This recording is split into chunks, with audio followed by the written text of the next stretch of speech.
You know, it is safe to say in my opinion, Device Era really makes defensive games in the format a little bit better, in the sense that we have a lot more better defensive option with things like Energy Cycler, rearguards that does have a better shield value, and to top it off, a lot more Blitz Order that is actually worth running in your deck. I'm not saying that's not in the past, but those are usually rarity. But in my opinion, it does come at the cost of a certain group of decks that has this particular playstyle, and that is an aggro multi-attack rush deck. What?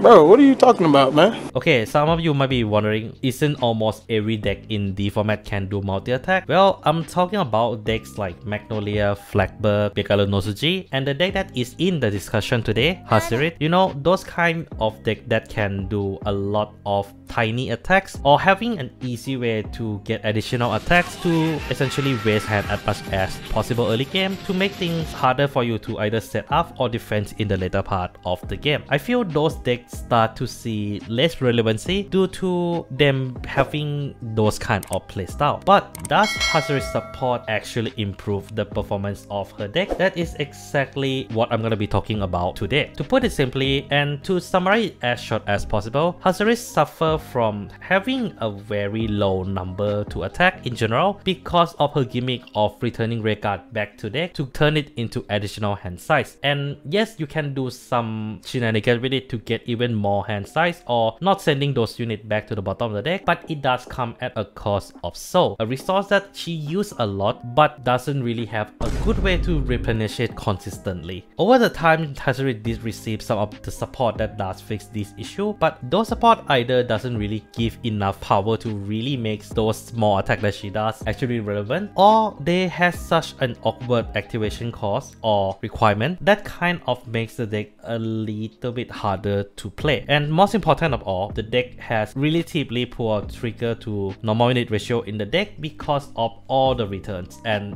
as we all know, the draw is RNG, so you might unintentionally sabotage those ratio by those draws. Fortunately enough, two of the brand new cards that Haseritt received actually have this problem quite a bit. One of them is of course her dress up form, and the other card is Summer Sky Trail Xenon. Xenon has two abilities where when placed on rearguard from hand, if you have Vanguard with Haseritt in its name, you can choose one critical from your drop and return it to the bottom of your deck. Why, that's very good. And then act once per turn, if you have grade 3 or greater Haseritt, you can counterblast one. Search your deck for either up to 1 grade 2 cards with 9k or less, or up to 1 grade 1 with 7k or less, call it to rearguard, shuffle your deck, and listen it get 5k until end of turn.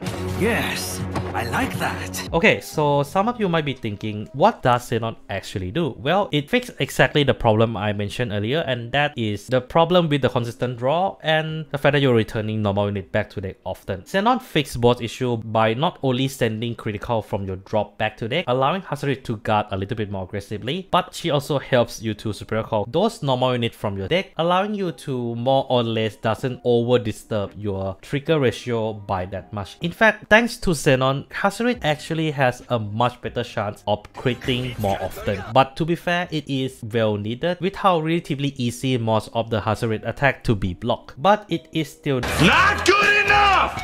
Fortunately though, the new form of Haseritt, Phosphorescent Stream Haseritt, do exactly what I needed, more power. As usual with the dress up unit, this is a dress up of Iridescent Palette Haseritt, and she has 2 additional skills. Act once per turn, Energy Blast 3, choose up to 5 your normal unit rearguards, and until end of turn they get, at the end of the battle this unit attack, draw a card and put this unit on the bottom of your deck and plus 2k. Then auto on Vanguard circle at the start of your battle phase, so blast 1, and until end of turn, all of your units that are either have Haseritt in its name, grade 3 that originally has power of 12k or less, grade 2 that has the original power of 9k or less, or grade 1 with original power of 7k or less can attack from back row center column and gets additional 5k as well. That's it?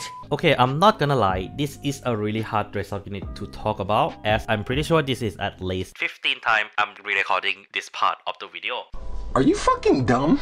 7k is just enough for all the weird base number rear guards in Haseritt deck to hit a magic number, just barely, you know. Combining with some of the support that the deck is capable of doing now, the deck is able to send the trigger back a little bit more consistently thanks to cards like Xenon and Libera, and able to hit decently high number thanks to cards like Sylphie and Carolina. So I think there is a value in that 7k. It just compared to other deck that has a similar playstyle, they get a lot more power. Returning trigger is great, but not when you are not shuffling it that often unless you use Xenon effects. So yeah, that's just a little bit weird. She's a decent update, but I would say the weakest one out of the 6 that we have seen in this booster. But that's just my thoughts about it. What do you think about Haseritt in general? Do leave in the comments below. And yeah, that's all I have for today. Take care of yourself. Don't forget to clap that sub button. And this is Mac Mechanic signing out.